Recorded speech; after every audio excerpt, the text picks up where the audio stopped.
అదేనా మీకు వచ్చిన ఫీడ్బ్యాక్స్లో best feedback? One of the most important నాకు యునానిమస్గా నాకు ఫస్ట్ మా నాన్నగారు చెప్పిన తర్వాత రాక్లైన్ వెంకటేష్ గారు చెప్పారు రషెస్ చూసిన తర్వాత.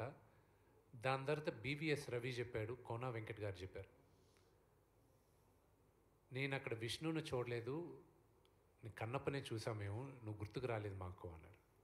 As an actor I think that is the greatest achievement I have got. My father అక్కడ నాన్న ఒకటే అన్నాడు, అరే నాకు అక్కడ ఉండేది నా కొడుకుని మర్చిపోయాను రా నేను అని చెప్పాడు. ఒక మహానటుడుగా ఆయన అది చెప్పాడంటే it's one of my greatest achievements.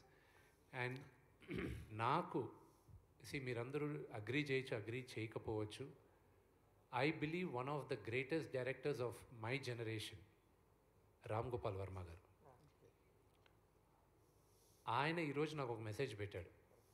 చాలామందికి తెలియంది, ఆయనకు కూడా తెలియంది ఏంటంటే మార్చ్లో నాన్నగారిని కలవడానికి వచ్చాడు ఆయన ఒకరోజు. ఇంట్లో కూర్చుంటే ఆ 4 minutes నేను సినిమా ఏప్రిల్లో పోస్ట్పోన్ చేసింది కూడా ఆయన ఒక కామెంట్ ఇచ్చాడు, దానివల్లే పోస్ట్పోన్ చేశాను. మార్చ్లో ఆయనకి ఆ 4 minutes మేకింగ్ రిలీజ్ చేసింది చూపించాను. చూపించిన తర్వాత నాన్నగారు అందరూ చేసిన తర్వాత బీవీఎస్ రవి అన్నాడు, సార్ నేను సినిమా మొత్తం చూశాను సార్, ఎక్స్ట్రాడినరీ సార్, గ్రాఫిక్స్ లేకుండా చూశాను సార్, అది కానీ వస్తే మాత్రం నెక్స్ట్ లెవెల్ సార్ మూవీ అది ఇది. రాము గారు ఒక మాట అన్నారు, ఇంత జాగ్రత్త తీసుకున్న విష్ణు గ్రాఫిక్స్ వదులుతాడు, అది కూడా ప్రమాణంగానే ఉంటాయిలే అన్నాడు. ఆ భయానికే నేను అది పోస్ట్పోన్ చేసేసాను. This is no way I can do it అని.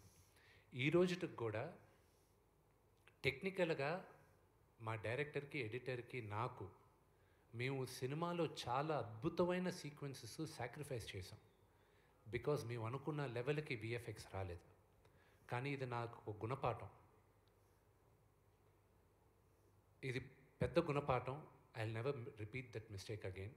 బట్ సినిమా చూసేటప్పుడు చాలామందికి అది తెలియలే. అందుకే మేమందరం ఈరోజు మార్నింగ్ ఎడిటర్ మేము కూడా చూసుకొని ఎవరు పట్టించుకోలేదు అవన్నీ కరెక్ట్గా అక్కడ వెతుకుతారు. ఇంక ఇప్పుడు అది 2 weeks తర్వాత చెప్తాను. అది మీరు ఎతికినా మీకు దొరకదు. ద రీజన్ ఎందుకు దొరకదో కూడా చెప్తానండి. The narration of the movie is very strong.